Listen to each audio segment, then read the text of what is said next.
کہ اچھا میں آپ کو تھوڑا سا اس کا بیک گراؤنڈ بتا دوں.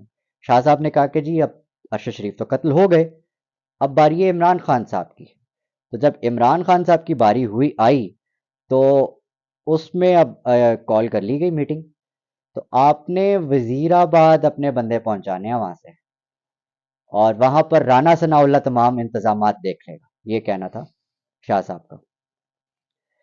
خیر میاں صاحب نے جو بات کہی ہے وہ انتہا کی عجیب اور غریب بات ہے. آپ دیکھ کے آپ سن کے پریشان ہو جائیں گے. میاں صاحب نے اس ملاقات میں شاہ صاحب کو کہا کہ جتنے آدمی مرتے ہیں مریں، بٹ میک اٹ شیور کہ عمران خان ضرور مرنا چاہیے. یہ میاں نواز شریف کا کہنا ہے. سید تسنیم حیدر شاہ صاحب جو ہیں ان کے مطابق ان کو یہ کہا گیا. انہوں نے کہا آگے سے کہ ٹھیک ہے. پلاننگ ساری ایون فیلڈ میں اور حسن نواز کے دفتر میں مختلف ملاقاتوں میں ہوئی. یہ تمام پلاننگ ہوئی اور اس کے بعد ایگزیکیوشن کی طرف چل پڑے یہ سارے. خیر یہ وہ ساری تفصیلات وہ بتا رہے تھے، لیکن اس کے بعد ظاہر ہے وہ پھٹ پڑے، میڈیا میں آئے اور انہوں نے تمام تفصیلات شیئر کر دیں کہ میرے ساتھ کیا ان کی بات چل رہی تھی اور مجھے کس طرح سے استعمال کیا جانے لگا تھا. خیر یہ ابھی کیس چل رہا ہے لندن میں، اور انہوں نے بتایا کہ کرسمس کی چھٹیوں کے بعد 6 تاریخ سے دوبارہ کارروائی کا آغاز ہو جائے گا اور انٹرویوز کا دوبارہ سلسلہ شروع ہو جائے گا. اس دوران تسنیم شاہ صاحب کو یہ خطرہ تھا کہ کہیں مریم نواز اور نواز شریف پاکستان فرار نہ ہو جائیں اس کیس کے دوران، اس کے کارروائی کے دوران. انہوں نے ایک آن لائن درخواست لکھ دی جو میٹ وہاں کی پولیس ہے ان کو، اور ان کو کہا کہ مریم نواز اور نواز شریف پاکستان بھاگنے کی تیاریوں میں. تو یہ درخواست پر برطانوی جو پولیس ہے اس نے ایکشن لیا اور مریم نواز اور نواز شریف کا نام ای سی ایل میں ڈال دیا گیا. وہاں کی ایگزٹ کنٹرول لسٹ ہے جس کے تحت وہ اب برطانیہ سے فرار نہیں ہو سکتے، نہ وہ پاکستان آ سکتے ہیں نہ وہ کسی اور ملک جا سکتے ہیں. خیر یہ ایک اہم ڈیولپمنٹ ہے تسنیم حیدر شاہ کے مطابق. اگلی بات کہتے ہیں کہ اگر تو اب بیانات کا سلسلہ دوبارہ شروع ہوتا ہے اور وہ بیان ریکارڈ کروانے نہیں آتے تو پولیس اس چیز کی مجاز ہے کہ وہ ان کو گرفتار کر کے اپنا بیان ریکارڈ کروانے کے لیے پولیس اسٹیشن یا جہاں بھی بیان ریکارڈ کروانا ہے وہ وہاں پر لا سکتے ہیں. تو یہ امکانات بالکل ہیں کہ میاں نواز شریف صاحب کو اور ان کی دختر مریم نواز کو لندن میں گرفتار بھی کیا جا سکتا ہے. میں نے پوچھا کہ ارشد شریف کا جو آئی فون ہے وہ کس کے پاس ہے اس وقت، اور جو لیپ ٹاپ ہے وہ کس کے پاس ہے. تو مریم نواز کے پاس اس وقت وہ تمام ڈیوائسز موجود ہیں شاہ صاحب کے مطابق. اور جو سب سے بڑی بات وہ یہ کہ ڈاکٹر رضوان کی طرف سے جو ارشد شریف کو فراہم کردہ ویڈیوز اور ثبوت ان ڈیوائسز میں تھے، ممکنہ طور پہ انہیں اپروچ کر لیا گیا ہے اور مریم نواز کا جس چیز سے کنسرن تھا وہ تمام ثبوت، وہ تمام چیزیں ڈیلیٹ کر دی گئی ہیں اور ان ڈیوائسز کو ٹھکانے لگا دیا گیا ہے. یہ اطلاعات ہیں ابھی تک کی. خیر کہا جا رہا ہے کہ مریم نواز صاحبہ کی ضد پر ہوا یہ سارا کچھ. لندن پولیس نے مجھ سے پوچھا کہ سب سے پہلے کسے گرفتار کیا جانا چاہیے، تو میں نے کہا کہ مریم نواز کو. انہوں نے کہا کہ کیونکہ ان کا آگے سے یہ کہنا تھا کہ مریم نواز نے ارشد شریف کو مروانے کے لیے بہت زیادہ پریشر ڈالا ہوا تھا. یہ ناصر بٹ نے بولا ہے ان کو. جتنی جلدی ارشد شریف کو قتل کروانے کی مریم نواز کو تھی وہ کسی اور کو نہیں تھی. اور جب ارشد شریف کا قتل ہو گیا تو لندن میں انہوں نے پارٹی کی خوشیاں منائیں اور کہکے لگائے. مجھے ناصر بٹ نے بتایا کہ مریم نواز بڑی ضدی عورت ہے، مریم نواز کی ضد ہے اور اس کا بہت پریشر ہے، اور میاں نواز شریف وہ کرتا ہے جو مریم نواز کہتی ہے. اور اس کے بعد شاہ صاحب کہتے ہیں کہ یہ جو پارسل والا ٹویٹ تھا، ارشد شریف کو تشدد کروایا، اس کو مروا دیا، تب بھی ٹھنڈ نہیں پڑی ان کے غصے کو کہ ایسا ٹویٹ داغ دیا کہ جس سے لوگوں کو تکلیف ہوئی اور ان کے جذبات مجروح ہوئے. یہ شاہ صاحب کا کہنا تھا. خیر اب جو آگے والی بات ہے وہ سنیے گا، وہ بڑی امپورٹنٹ ہے کہ آخر میں شاہ صاحب کہتے ہیں کہ میں نے ناصر بٹ کو پوچھا کہ مریم نواز اب خوش ہے تو ناصر بٹ نے کہا وہ تو بہت زیادہ خوش ہے، خوشی سے چھلانگیں لگا رہی ہے، اور وہ اس وجہ سے کہ میں نے جو میرے ذمہ کام تھا وہ میں نے کر دیا، ارشد شریف کو قتل کروا دیا، اب جو تمہارے ذمہ جو کام ہے وہ آپ نے کرنا ہے، اور اب عمران خان کو قتل کروانا ہے کیونکہ ہمیں نواز شریف کو چوتھی بار وزیر اعظم بنوانا ہے۔ اور یہ وہ تمام چیزیں ہیں جو اس انٹرویو میں ڈسکس ہوئی خواتین و حضرات۔ جو کیس اس وقت لندن میں جاری ہے وہ اپنے منطقی انجام کو پہنچنے لگا ہے بہت جلد، اور شاہ صاحب کا کہنا ہے کہ پولیس نے مجھ سے جس وقت ثبوت مانگے ان لوگوں کے خلاف تو میں نے تین عدد ویڈیوز اس وقت جمع کروا دی ہوئی ہیں پولیس میں، جن کے بعد پولیس کا کہنا تھا کہ ابھی تک یہ تمام ثبوت کافی ہیں کہ ہم اس پہ کارروائی کا آغاز کریں۔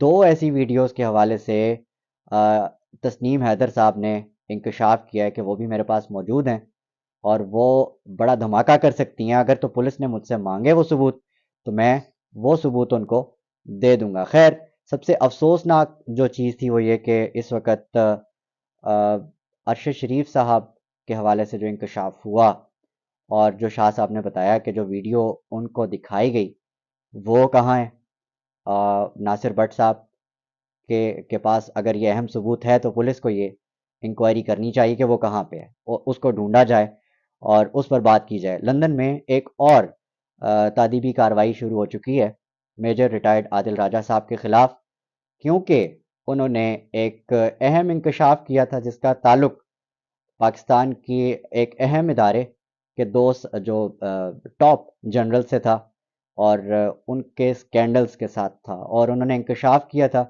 کہ کچھ ماڈلز اور اداکارائیں ہیں جن کا ریلیشن رہا ہے، اور وہ سیاستدانوں کو اور ڈفرینٹ بیوروکریٹس کو، ایون فوجی افسران کو جن کا تعلق پاکستان کی ٹاپ کیڈر کے ساتھ ہے، ان کو بلیک میل کرنے کے لیے استعمال کی گئیں، پہلے ریکارڈ کی گئیں پھر ان کو بھیجی گئیں۔ خیر، میجر ریٹائرڈ عادل راجہ صاحب اس وقت لندن میں ایک کیس کا سامنا کر رہے ہیں، اور وہ کیس کیا گیا ہے لاہور کے ایک اہم شخصیت کی طرف سے، اور وہ ہے ڈیفیمیشن کا کیس۔ جیو نیوز نے اس کو ایسی ٹائمنگ پہ اس وقت بریک کیا ہے، اس کی وجہ بھی میں آپ کو بتاؤں گا، اور وہ آپ کو خبر میں ہی آپ کو بتاتا جاؤں گا، پتہ چل جائے گا آپ کو کہ اس کی وجہ کیا ہے، عادل راجہ کو یہ کیوں خاموش کروانا چاہتے ہیں۔ خیر، پاک فوج کے سینئر افسر نے میجر ریٹائرڈ عادل راجہ پر برطانوی ہائی کورٹ میں مقدمہ کر دیا۔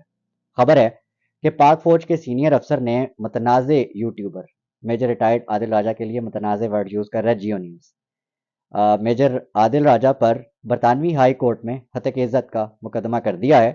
یوٹیوبر نے پاک فوج کے حاضر سروس بریگیڈیئر پر پاکستان تحریک انصاف کے خلاف انتخابی دھاندلی کرنے اور ریٹائرڈ باجوہ صاحب کے لیے جو ہارس ٹریڈنگ کے الزامات عائد کیے تھے ان کے اوپر۔ پاک فوج کے ایک سینئر افسر جن کا تعلق لاہور کی پوسٹنگ سے اور ان کو مسٹر ایکس کہا جاتا ہے، نے متنازع یوٹیوبر پر، اچھا یہ بار بار متنازع لفظ یوز کر رہے ہیں، high court, London high court میں ہتک عزت کا مقدمہ کیا ہے۔ یوٹیوبر میجر عادل فاروق راجہ پر مقدمہ ایک حاضر سروس فوجی افسر نے کیا۔ متنازع یوٹیوبر نے بریگیڈیئر پر پنجاب کے ضمنی انتخابات کے حوالے سے آصف علی زرداری سے خفیہ ملاقاتوں کے الزامات بھی لگائے تھے، اور ان کا دعویٰ تھا کہ بلاول کو یہ اوپر لانا چاہتے ہیں، اس طرح کی کوئی کنٹروورسی چل رہی تھی، لیکن اس وقت تو مسٹر ایکس کے اوپر لاہور کے اور پنجاب کے دیگر سیاستدانوں نے بھی الزامات لگائے تھے کہ وہ پولیٹیکل انجینئرنگ کرنے میں مصروف ہیں اس وقت، اور وہ تمام چیزیں مینیج کر رہے ہیں۔ خیر، انہوں نے اس وقت ہتک عزت کا دعویٰ کیا ہے برطانوی عدالت کے اندر۔ برطانوی عدالت میں دائر کیے گئے مقدمے میں کہا گیا ہے کہ یوٹیوبر نے 14 جون 2022 کو حاضر سروس فوجی افسر کے خلاف مہم کا آغاز کیا۔